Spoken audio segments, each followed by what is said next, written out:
Makoto, Makoto, Makoto. Tu m'as bluffé, sérieusement. Déjà avec Your Name, avec Gardon, vraiment. Waouh! Waouh! Je cite même pas les autres œuvres qui étaient avant parce que. Waouh! Heureusement, t'as toujours fait du bon travail et encore là, tu reviens, tu refais ça. Bon, les amis, on est là pour on est là pour parler de Tenkinoko ou les enfants du temps. Je vous épargne le nom anglais parce que mon accent est aussi éclaté qu'un pneu crevé, sérieusement. Mon accent est nul, vraiment. Donc, je vous invite quand même à aller voir le film avant de voir cette vidéo parce que je pense que c'est mieux en fait. Je compte pas spoiler dans la vidéo, mais je pense que si vous regardez ma vidéo maintenant, vous allez perdre quelque chose. Bon, on va commencer tout simplement. Alors, déjà, je sais très bien que je suis sûrement un peu en retard. Malheureusement, j'ai pas eu la chance de pouvoir le voir au cinéma, donc j'ai dû attendre qu'il sorte en VOSTFR tranquillement sur internet, et j'ai pu le regarder. J'ai quand même eu la chance d'avoir des enceintes avec moi qui font du 5.1 parce que Les Enfants du Temps sont une œuvre en 5.1. Donc c'est génial. Vraiment c'est génial avoir du son. Oh c'est magique. Vraiment avoir du son partout là. Magnifique. Vraiment. Bien sûr en 2.1 enfin le film est aussi génial. Je dis voilà. Mais sérieusement en 5.1 j'ai rien à dire. Magnifique. Magnifique. Donc on va remettre les choses dans l'ordre. On va commencer avec un petit synopsis. Donc, on va retrouver notre jeune Odaka, donc le personnage principal. Je vous mettrai une petite photo juste là. Là. Donc, c'est un jeune qui s'est enfui de son île. Donc voilà, et qui a dû partir, enfin, qui est parti à Tokyo. Et il va faire la rencontre d'une jeune femme peu à peu. Donc, cette jeune femme s'appelle Ina. Et ils vont se lier d'amitié à cause de certains événements. Je vous dirai pas les événements en question parce que je pense pas que ce soit une bonne idée. Je pense juste que en fait c'est un spoiler. Voilà.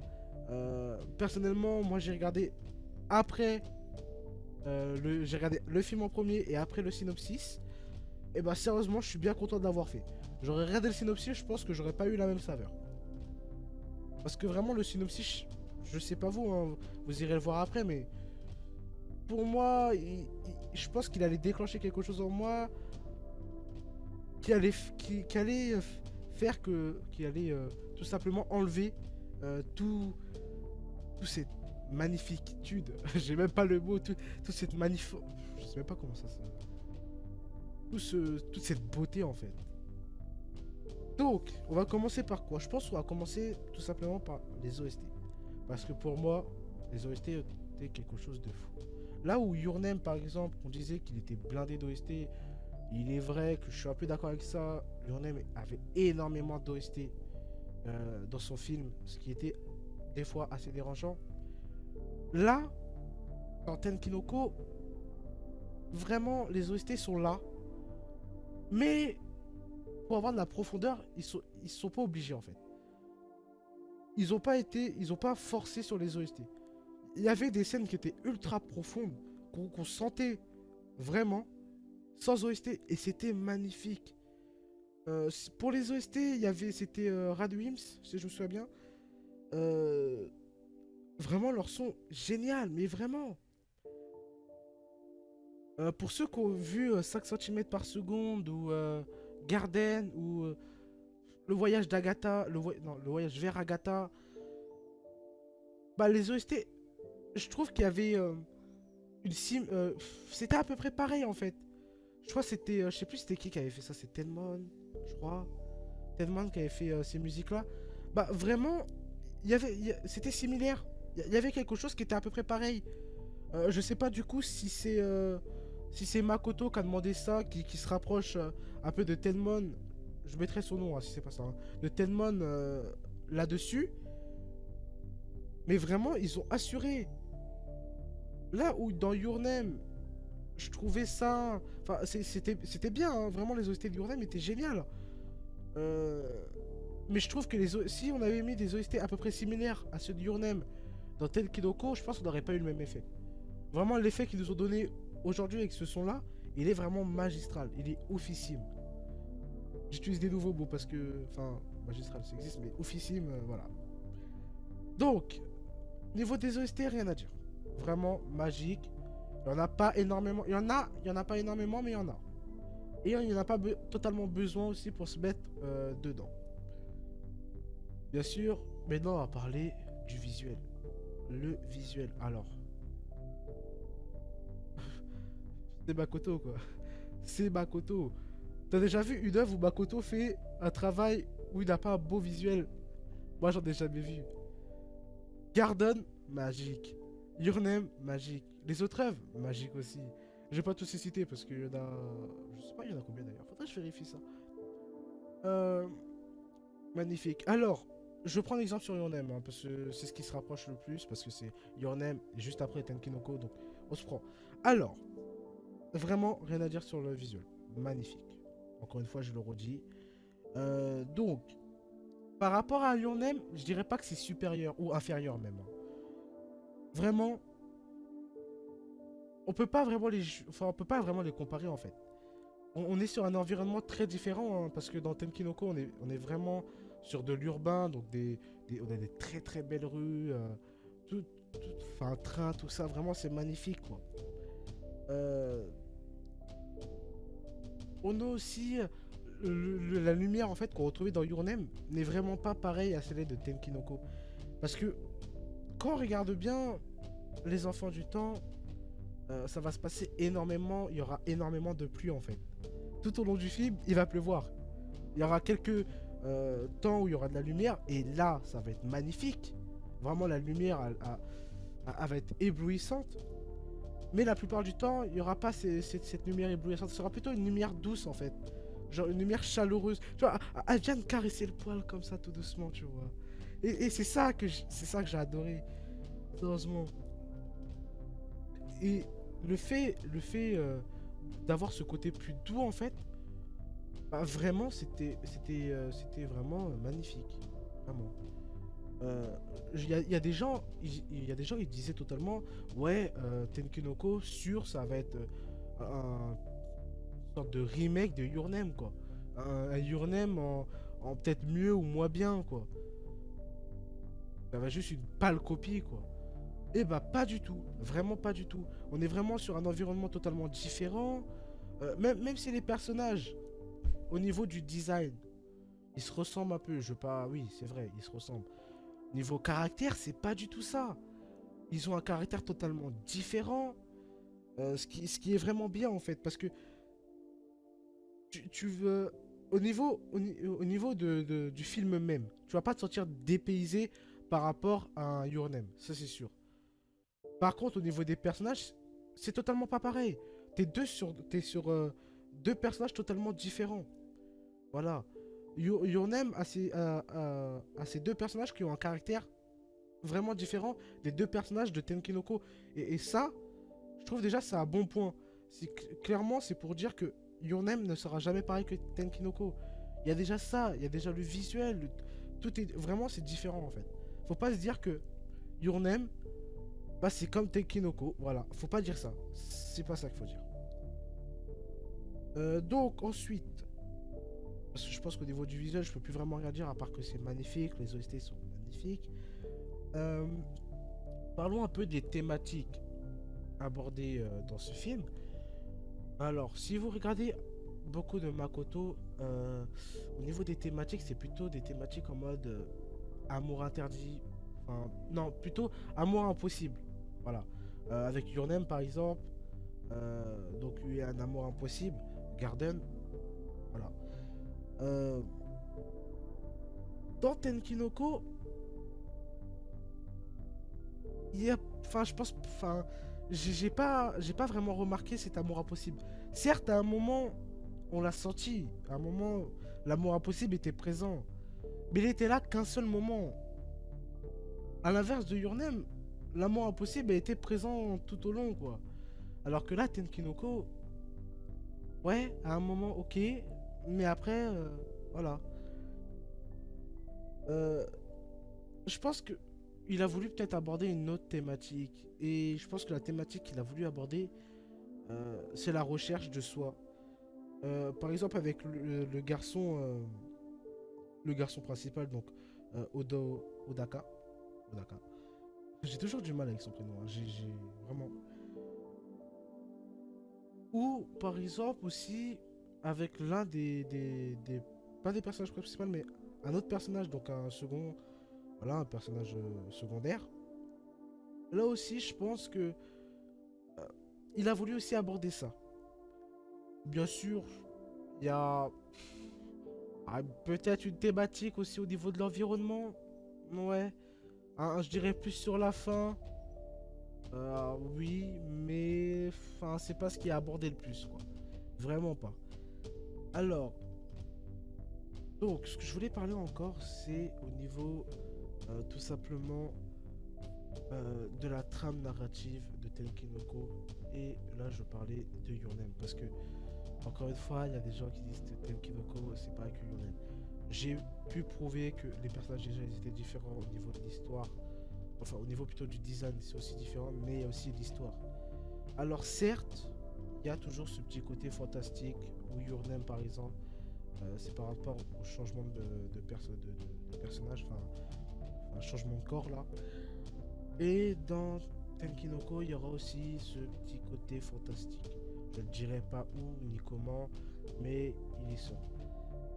Et tout simplement, bah, c'est assez différent. Parce que même s'il y a ça, bah là, c'est pas. Enfin, où on aura deux points de vue, où on va avoir deux points de vue dans Your Name. Ici, en fait, on va en voir qu'un seul, enfin un seul. Oui, un seul en soi, mais ça va être plus une aventure en fait. On va suivre le personnage. Il va se découvrir, il va découvrir le monde, il va découvrir, il va se découvrir lui-même bien sûr. Donc voilà, on va vraiment suivre en fait toute une aventure autour du personnage en fait. Et c'est encore une fois, c'est là que ça différencie. Là, c'est là que wow. Et encore une fois, c'est là que c'est différent de Your Name.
Bon, les gars, je pense qu'à partir de là, je vais peut-être un peu spoiler.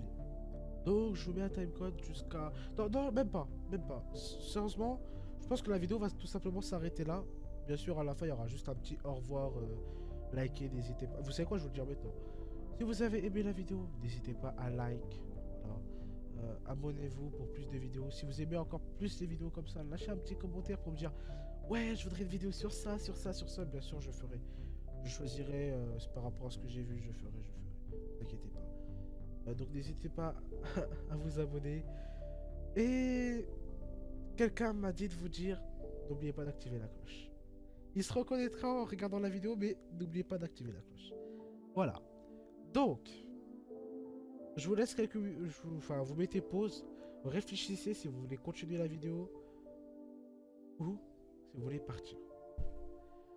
Alors, voilà, c'est l'heure. Donc, on va parler un peu de certaines choses, donc sans trop rentrer dans les détails. À un moment, il y a un petit clin d'œil à Your Name. On voit les deux personnages principaux qui étaient dans Your Name. Alors, vraiment, petite déception. Je suis content de les avoir vus en soi, mais à mon sens, ils ont été trop présents. On va... Enfin, comment on pourrait appeler ça? Je dirais pas que que c'est du fan service en soi. Je dirais pas que c'est du fan service. Euh... Alors, si quand même un peu, mais je pense en fait ils auraient dû les mettre. Je suis content qu'ils soient mis, mais ça aurait dû être plus fluide. Parce que quand on voit tout simplement les deux personnages, bah, ils sont tous les deux cachés ou de dos, et on les voit entrer comme ça et ils commencent à parler. Pour moi, il aurait tout simplement fallu qu'on les mette à un moment, mais que ça soit fluide, quoi. On les voit, on parle vite def, et après on bouge. Tu vois. Là, ils ont vraiment été présents, et à mon sens, ça a été trop lourd. Ça m'a vraiment dérangé. Certes, j'ai été content de les voir, mais ça m'a dérangé quand même. Et là, je suis déçu. Voilà. Ensuite, de quoi je... Qu'est-ce qui m'a aussi dérangé? Alors, oui, ça, c'était un vrai problème.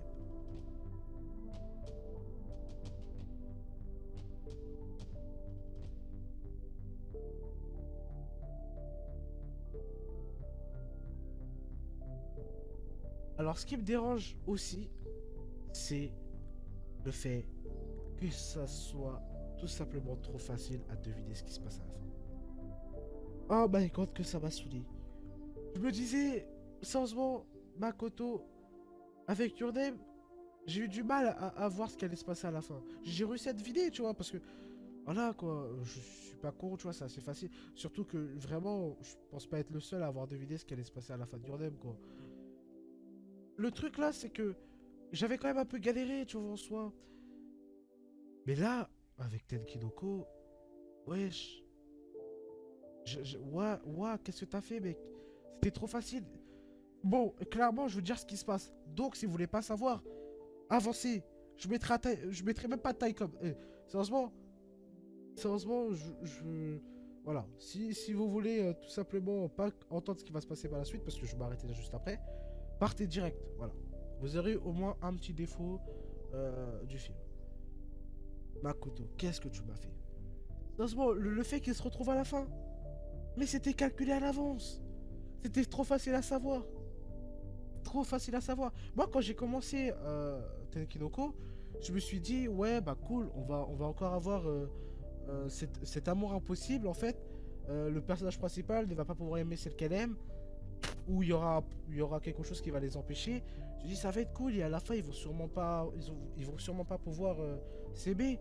Et bah, pas du tout. À la fin, ils se retrouvent super facilement et tout. Enfin, on savait tous qu'elle était pas morte. Voilà. Il vient, il la sauve comme ça, et tout rentre dans l'ordre. Et cette fin où le personnage principal il rentre chez lui pour faire ses études et revient d'un seul coup. Certes, à la toute fin, quand ils se retrouvent, quand ils ont tous les deux 18 ans, si je me trompe pas, ou je crois que la meuf, non, je crois que la meuf elle a un an d'écart. Donc 18 et 17 ans,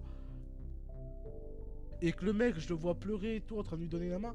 Je veux pas vous béto que j'ai eu une larme à l'œil quand même, tu vois. J'ai failli pleurer parce que pour ceux qui savent, j'ai jamais pleuré sur un animé ou un film. Enfin, j'ai déjà pleuré sur un film. Non, je me trompe. J'ai déjà pleuré sur un animé. C'était en l'occurrence pour une de mes waifus, mais vraiment, je l'adore. Donc, pour ceux qui savent, elle s'appelle Isla, donc c'est dans Plastic Memories. J'ai déjà pleuré pour elle.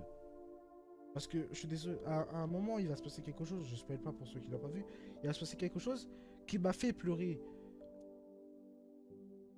J'ai déjà aussi eu l'arme à l'œil, par exemple, pour Yuki, qui est une de mes waifus principales, en fait. Ici, là, Yuki, c'est mes waifus principales. J'ai déjà pleuré pour eux, au moment, pour ceux qui savent, parce que Isao, quand même, c'est connu. Pour ceux qui savent, Yuki est morte. J'ai déjà eu l'arme à l'œil pour elle. J'ai eu le cœur brisé, je me rappelle. J'étais trop dégoûté. Le jour où j'ai vu Isao, j'ai vu Yuki mourir, je vais pas vous mytho que j'avais tellement le seum, je parlais à personne, j'étais en bad mood pendant je sais pas combien de temps. Quand Isla, quand il s'est passé cette chose avec Isla, j'étais dans le même, j'ai pleuré. Je me rappelle vraiment de cette scène. J'étais là, j'étais par terre, assis, j'étais en train de dire putain mais qu'est-ce qui se passe, en larmes, en larmes. Je me disais merde, putain mais comment c'est possible et tout. Je disais comment elle peut mourir maintenant, tu vois. Désolé, bah voilà, j'ai spoil, mais comment elle peut mourir maintenant? Et bah putain, mais j'avais. Désolé, hein, j'ai énormément d'injures, mais je devrais pas, mais sur moi, je suis sur mon bip, mais. Waouh, quoi. Et là, il revient avec Makoto, je suis d'accord. Euh, la dernière scène était belle. Mais ça n'excuse en rien le fait que euh, la fin était trop prévoyante, à mon goût en fait. Et vraiment, ça, j'ai pas aimé. En soi, je peux pas dire que c'est un défaut. Parce que, sérieusement, c'est le film, quoi. C'est juste que là, j'ai été un peu déçu. Voilà. Je dirais plutôt c'est un faux défaut. Voilà. C'est un défaut, mais il est faux. Est-ce que j'ai fait exprès que ça se finisse tous les deux en faux-faux? Peut-être. Et... à vous de savoir. Voilà. Donc, on va finir là-dessus, je pense. Donc, je vais finir tout simplement en vous disant que Tenkinoko, faut aller le voir, quoi qu'il se passe. Faut aller le voir parce que c'est une bête de film. Voilà, c'est un film qui est magnifique. Si vous connaissez pas Makoto Shinkai, heureusement, je vous invite à aller voir ces films. Je vous mette, quelques films qu'il a fait. Voyage vers Agatha, du coup Tenkinoko, Your Name, Garden. Il a fait quoi d'autre en plus, Makoto Shinkai? Il a fait 5 cm par seconde. Ça s'appelle comment encore ce film? La tour au-delà du mur. Non, la tour au-delà des nuages. Wow, désolé. La tour au-delà des nuages, par exemple. Qu'est-ce que j'ai pas encore cité qu'il aurait pu faire? Sérieusement, j'ai plus aucune idée. Il a fait The Voice aussi, The Voice of quelque chose là. Je me rappelle plus du nom, mais c'est The Voice of. Je mettrai les affiches de certains films que j'ai aimés qu'il a fait. Vraiment. Kanojo, tout Kanojo. Ah, j'ai le nom. Je l'ai presque. Attendez les gars. Ça, c'est le dernier. Mais en plus c'est un vieux. Enfin, c'est même pas un film parce que je crois qu'il dure même pas. Il dure même pas longtemps, mais ça c'était. Je crois que c'était un mini court métrage qu'il avait fait à l'époque. Je l'avais vu, enfin, il y avait un streamer, il avait streamé ça, j'avais pu le voir, je me rappelle. Kanojo, tout Kanojo, Noneko, voilà, tout Kanojo Noneko par exemple. Sérieusement, si j'arrive à vous le retrouver, le mini court métrage, en retrouvant le streamer qui me l'avait fait voir, je vous le mettrai, voilà. Je vous mettrai dans la description, allez sur tel site, et si je trouve pas, bien sûr, vous aurez pas, mais voilà. Enfin bref, tout ça pour dire que Tenkinoko, génial. Makoto Shinkai, tu es le best of the best of the best. Et pour tous les rageux qui disent que Tenkinoko, c'est pareil que Your Name, bah une seule chose à vous dire les gars, sérieusement. C'est une œuvre de réalisateur. Forcément, il doit avoir des similitudes. Encore, ça aurait été fait par quelqu'un d'autre, j'aurais pu comprendre. Mais là, c'est le même réalisateur. Donc, c'est normal qu'il y ait quelques similitudes. Parce que quand vous regardez les œuvres d'un réalisateur qui est le même, forcément, il y a des petits trucs qui reviennent en fait. Parce que il a toujours c'est toujours le même personnage en fait. C'est toujours la même personne qui est là. Il a fait la première histoire, il a fait aussi la deuxième. Et entre-temps, elle n'a pas changé. Donc, forcément, il y a des similitudes. On peut pas vraiment faire totalement différent. Enfin, bref. Moi, je vais vous dire au revoir. Voilà. Pour ceux qui sont restés jusqu'à la fin et qui ont vu, du coup, parce que si vous êtes restés là, pour moi, c'est que vous avez vu le film. Pour tous ceux qui n'ont pas vu le film, eh ben, désolé de vous le dire, mais vous êtes totalement con d'avoir vu cette vidéo avant d'aller voir le film. Voilà. Voilà. Et ça... Vous savez quoi, toutes les jours que j'ai dit, parce que ça c'était mérité, je le couperai pas. Voilà. Moi je vous dis, peace tout le monde.